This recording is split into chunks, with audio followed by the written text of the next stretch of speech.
నా పేరు చందన. First year చదువుతున్నాను. గౌరవనీయులు ఉపాధ్యాయులందరికీ నా నమస్కారాలు తెలియజేసుకుంటున్నాను. నాకు ఈ అవకాశం ఇచ్చిన టీచర్స్ అందరికీ థ్యాంక్ యూ. నేను ఈరోజు చెప్పబోయేది pollution, sustainability of and mental health, air and water, soil pollution గురించి చెప్పబోతున్నాను. నేను చెప్పే విషయాలు మీరు కొన్నైనా నేర్చుకుంటారని ఆశిస్తున్నాను. మొదటగా ఎయిర్ పొల్యూషన్ గురించి చెప్తాను.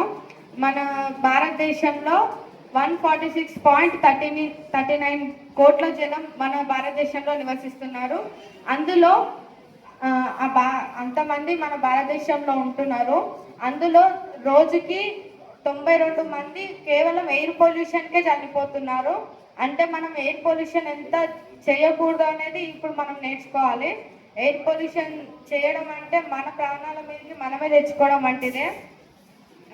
ఇప్పుడు కొన్ని ఫ్యాక్టరీలలో వ్యర్థాలు అవన్నీ గాలిలో కలుపుతుంటారు, అట్లాంటివి చేస్తుంటారు. ఇంకోటి వాహనాలు అవి పొగ ఎక్కువ వచ్చేటట్టు చేస్తుంటారు. అది ఒక ఫ్యాషన్గా భావిస్తారు. కానీ అది గాల్లో కలిసి మనమే పీల్చుకొని మనమే ఆరోగ్యం పాడు చేసుకుంటున్నాం అన్న విషయం ఎవరు గ్రహించటం లేదు. ఎయిర్ పొల్యూషన్ చేయడం చేస్తుంటారు అందరూ. ఎయిర్ పొల్యూషన్ చేయడం అంటే మన ఆరోగ్యాన్ని మనమే పాడు చేసుకోవడం అనేది అందరూ మర్చిపోతుంటారు. ఇంకా మనం రోజుకి మనం 30 సెకండ్ల నుంచి నిమిషం వరకు మాత్రమే గాలి పీల్చుకోకుండా ఉండగలుగుతాము. అంటే మనకి గాలి ఎంత ఇంపార్టెంటో మనం ఇక్కడ తెలుసుకోవచ్చు. అంటే మనం ఎంత కాపాడుకోవాలి గాలిని. గాలి పీల్చకుండా ఎవరు ఉండలేరు, అది చాలా ఇంపార్టెంట్. ఇంకా చెట్లను కూడా నరికేస్తుంటారు, ప్లాస్టిక్ వాడకం కూడా పెంచేస్తుంటారు. అవి ప్లాస్టిక్ కూడా మన నేలలో కరగడానికి చాలా టైం పడుతుంది. అంటే అది కాల్చినా కానీ పొగ వస్తుంది, అదంతా వేస్ట్ అయిపోతుంటుంది. కాబట్టి మనం ఎయిర్ పొల్యూషన్ చేయడం అంటే మన ఆరోగ్యం కాపాడుకోవాలి. నెక్స్ట్ చెప్పబోయేది నేను వాటర్ పొల్యూషన్ గురించి. మనకు వాటర్ అంటే చాలా ఇంపార్టెంట్. వాటర్ రోజుకి మనము 2 లీటర్లు తాగాలి మినిమము. ఆధునీకరణ పేరుతో నీటి కాలుష్యాన్ని ఎక్కువ చేస్తున్నాం. మనము డెవలప్ అవుతున్నాం అని అనుకుంటున్నాం, కానీ ఆధునీకరణ ఇలాంటివి చేస్తున్నాము. కానీ వాటర్, సాయిల్, ఎయిర్ ఇలాంటివి పొల్యూషన్ చేసి మన హెల్త్ని మనం కాపాడుకోవటం లేదు.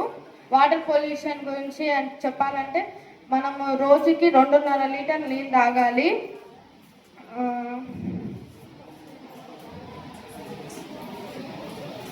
రోజుకి 2.5 లీటర్లు తాగాలి మనం నీళ్లు మినిమము. అది చాలా ఇంపార్టెంట్ వాటర్ హెల్త్కి. మన భారతదేశంలో మన ప్రపంచంలోనే 75% నీరు ఉంటుంది. అందులో 71% మాత్రమే అవసరం లేనిది, 4% మాత్రమే మనం వాడుకోగలిగిన నీరు మాత్రమే ఉంటుంది. ఆ నీరు మాత్రమే మనం తాగడానికి వాడతాము, అన్ని అవసరాలకి వాడతాము. మన శరీరానికి ఎంతో ఇంపార్టెంట్ నీరు, అలాంటిది కూడా మనం పాడు చేస్తున్నాము. నెక్స్ట్ సాయిల్ పొల్యూషన్ గురించి చెప్తాను. సాయిల్ పొల్యూషన్ అంటే నేల కాలుష్యం చేయడం అంటే అది నేలలో ఇంకా ప్లాస్టిక్ అవన్నీ వాడేస్తుంటారు. దానివల్ల మనం పంటలు పండవు సరిగా. ఇంకోటి రసాయన మందులు వాడుతుంటారు, నేల కాలుష్యం అవుతుంది. ఇంకా దానివల్ల మనం ఫుడ్ వచ్చేదే నీళ్ళ వల్ల. మనకి ఫుడ్ తినాలంటే మనం నేల కాలుష్యం ఎంత చేస్తున్నాం అనేది గుర్తు తెచ్చుకోవాలి. ఒకసారి చెట్లు నరికేస్తాము, మళ్ళీ నేల మీదనే ప్లాస్టిక్ అవన్నీ వేస్తుంటాము. వ్యర్థాలని కూడా ప్లాస్టిక్ ఫ్యాక్టరీల నుంచి వచ్చే వ్యర్థాలు చాలా వరకు నేలలో కలిపేస్తుంటారు చాలామంది ఫ్యాక్టరీ ఓనర్స్. కలిపేయడం వల్ల మనం నేల నుంచి వచ్చే ఫుడ్ తినలేం మనం, అవి కూడా కలుషితం అయిపోతుంటాయి. నేల కాలుష్యం వల్ల అది సరిగ్గా పండవు కూడా. సరిగ్గా పండడం టైం ఎక్కువ పడుతుంటుంది. ఇంకా అది మనం తినలేము. మళ్ళా ఆకుకూరలు అవన్నీ పండుతాయి, అవన్నీ మనం ఇంటికి వచ్చినాక కడుక్కొని తినాల్సి వస్తుంది. అంటే అది నేల నుంచి వస్తుంది, కానీ అది ఎంత పొల్యూటెడ్ అయ్యి వస్తుంది కాబట్టి మనం కడుక్కొని ఫ్రెష్గా చేసుకొని తింటున్నాం. కడుపులకు పోయే ఇప్పుడు ఎయిర్ ఎంతో important, water important, soil important. ఆ మూడింటినే మనం కాలుష్యం పేరుతో చాలా పాడు చేస్తున్నాము. కాలుష్యం చేయడం వలన మనకి చాలా నష్టాలే ఉంటాయి. నేల కాలుష్యం వలన మనకి ముఖ్యంగా దీర్ఘకాలిక వ్యాధులు వస్తుంటాయి. అసలు నేల కాలుష్యంని చాలా చేస్తుంటారు. పొలాల్లో చూస్తే కన్నా వరి అవన్నిటికన్నా ఈ మధ్య ఎక్కువ ప్లాస్టిక్ వాటర్లో, చెరువులలో కానీ వాటర్ కన్నా ఎక్కువ ప్లాస్టికే కనిపిస్తుంటుంది. ఒకప్పుడు ఉన్న అందరు అమ్మమ్మలు వాళ్ళందరూ చూసినప్పుడల్లా అంటారు, అరే ఎంత మంచిగా ఉన్న చెరువు మొత్తం ఇప్పుడు ప్లాస్టిక్ అయిపోయింది, మొత్తం నీళ్ళే కనపడకుండా అయిపోయినాయి అని అంటుంటారు. అంటే మనము ఎంత కాలుష్యం చేస్తున్నాం అనేది అప్పుడు తెలుసుకోవాలి. వాళ్ళ క్వశ్చన్ అడిగినప్పుడు మనకు కలగాల్సిన డౌట్ ఏంటంటే, అంటే మనం ఇంత కాలుష్యం చేస్తున్నామా అనేది మనకి గుర్తు రావాలి. నేల కాలుష్యం